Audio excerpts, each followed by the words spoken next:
Good morning. You know, I survived Alcatraz, so this should be a piece of cake, right?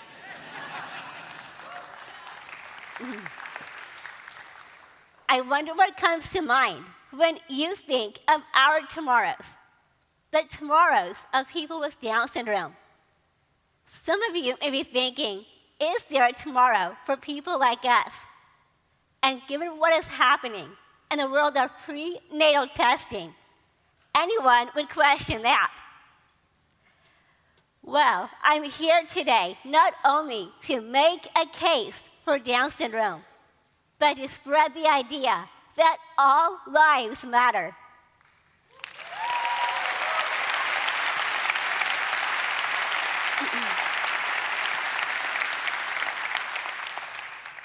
I would like to start by telling you a story about my fifth grade teacher. It was her first year of teaching when I showed up in her class. She didn't know anything about Down syndrome, but that didn't matter because she knew I wanted to learn and she wanted to teach.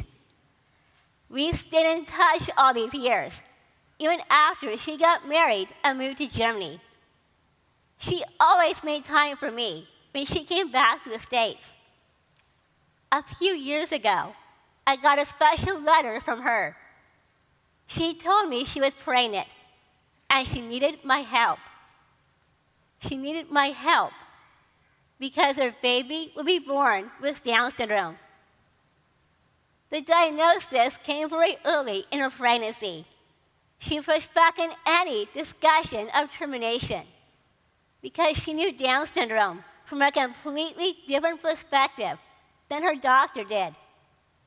She taught him about one of her fifth grade students, me.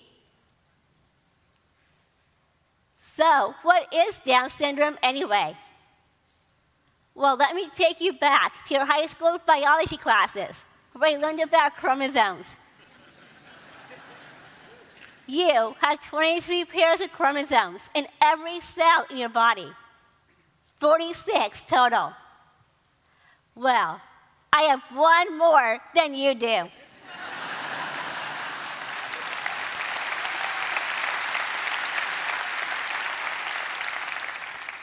I have 47, and so does everyone else like me.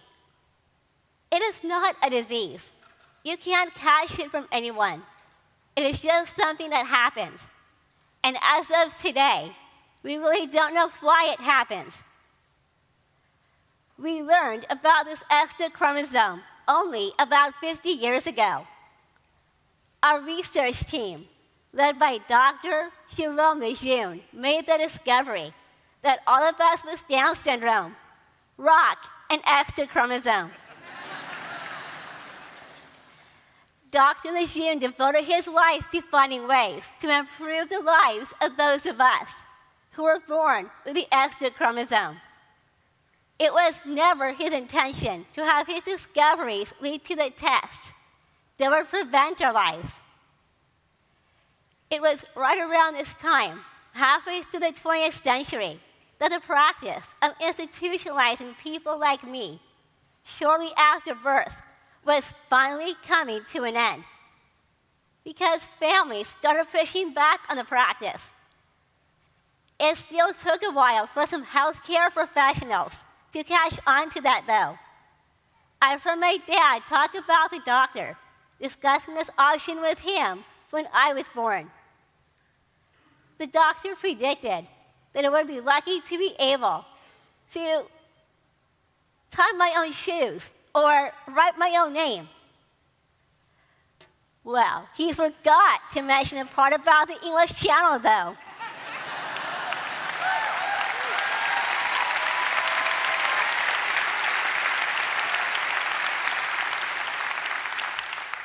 After saying no to institutions, families were searching for ways to make life better for their children born with intellectual disabilities. Getting into their neighborhood schools wasn't an option at that time, so they fixed that. In the early 60s and 70s, we had parents, ordinary parents, and all the friends and supporters they could enlist, knocking down doors, pulling out all stops, standing up for our rights, and getting legislation passed that allowed people like me into the classrooms of the 80s and 90s. For many of those parents, the parents a generation ahead of mine, it was too late for their own children. But they made it happen for my generation. They opened the doors.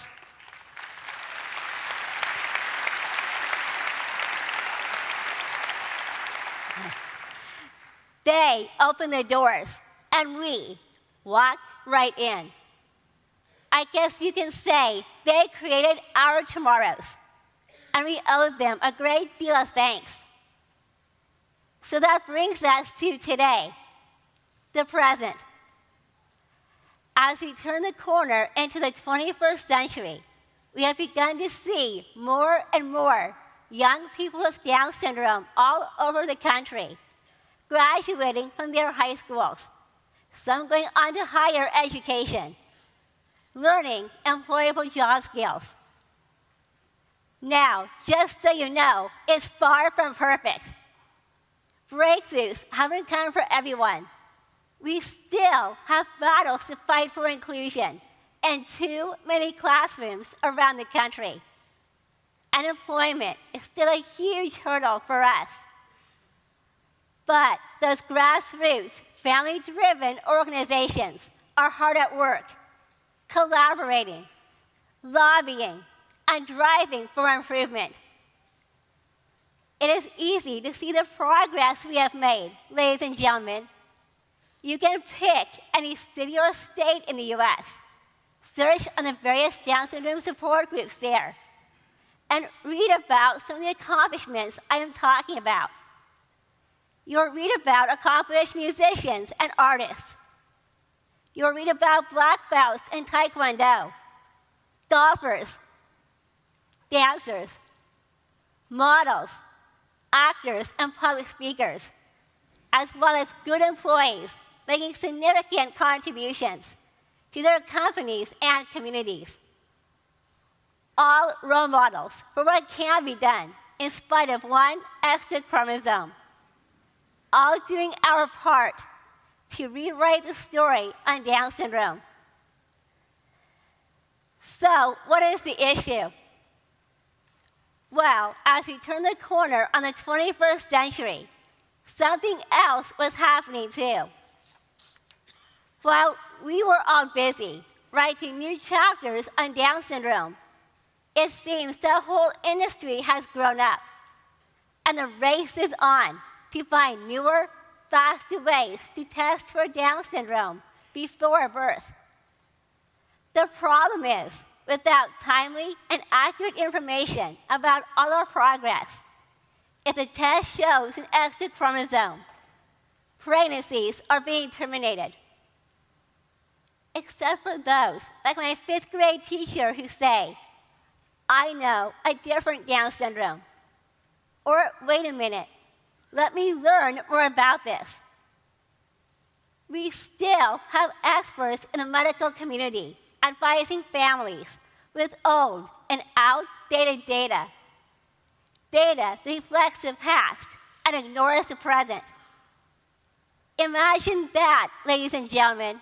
Here we are, reversing the damage of life in institutions, removing barriers to education, making inroads into a full and inclusive life for people like me.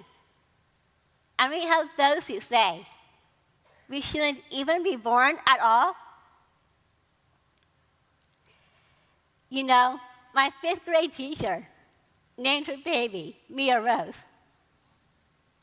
Mia is 8 years old now.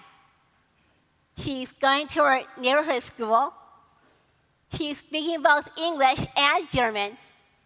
But more importantly, Mia's a swimmer.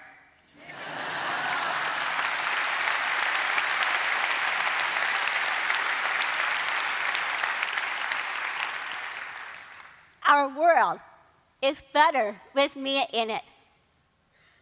I believe Down syndrome is a life worth saying yes to, It is a life worth saving. And thankfully, the same grassroots family movement that pulled us out of institutions and gave us the ability to live and learn and grow along with everyone else is leading the charge to do just that. Save our lives. The Global Down Syndrome Foundation was started about 10 years ago by a grandfather who didn't know anything at all about Down syndrome until his grandchild was born. He studied our past, he learned about our present, and he was troubled by what he saw. He gathered people around him to focus on our future. Their answer to the prenatal testing industry is the Linda Cernick Institute for Down Syndrome, the first of its kind in the US, committed solely to research and medical care with the stated goal to eradicate the medical and cognitive ill effects caused by that X2 chromosome. And then there's the Lulline Foundation, yet another grassroots, parent-driven organization that is funding very targeted medical research that focuses on our learning problems, our speech problems, our memory problems, as well as the huge threat many of us face, and that is the early onset of Alzheimer's disease. These organizations are changing the playing field for those of us with Down syndrome, and they hold the keys to our future. Just like the families of the 60s and 70s who said no to institutions and yes to education and inclusion.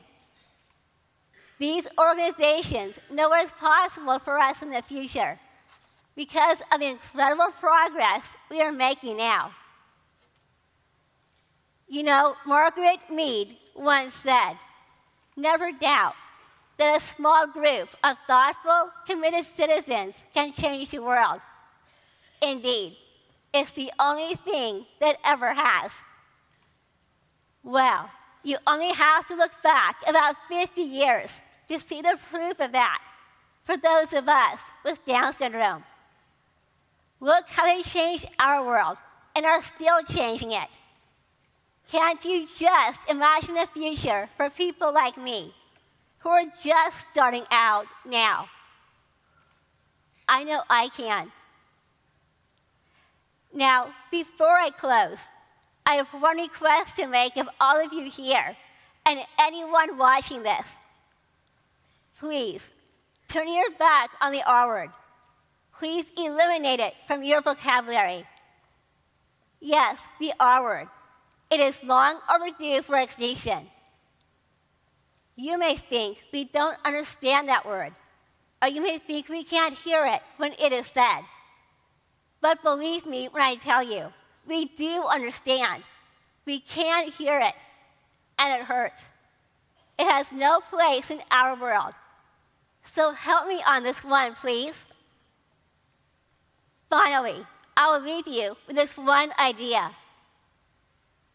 Every life has value. Every life matters, regardless of the number of chromosomes we have. Thank you.